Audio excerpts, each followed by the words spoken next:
Hey, it's Heidi. Welcome back to part 3 of art journal backgrounds using up old supplies. I have this leftover box of paint from an art class I taught for kids. Most of the paint has been used, but there's still a tiny bit left in these bottles, and so I wanted to make a few art journal pages using up what I can. So I'm going to really just lay down some acrylic paint.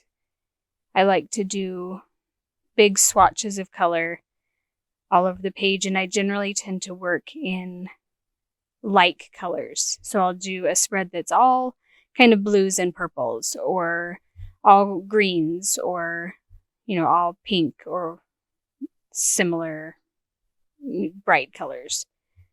And then I can come back in and add more detail in the future, but I really like to just have something to react to down on the page.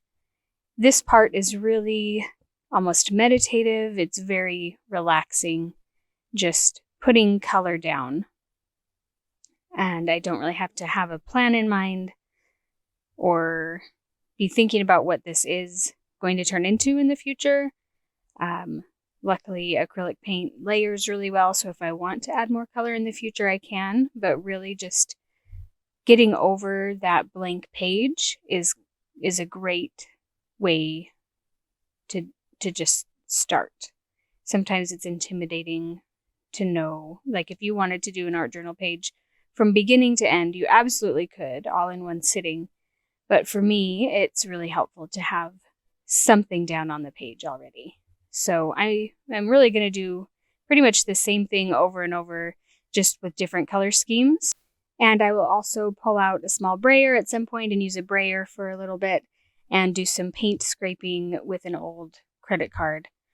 But other than that, it's really just big patches of color of acrylic paint spread over the page. Thank you for watching, and I look forward to seeing you back next time.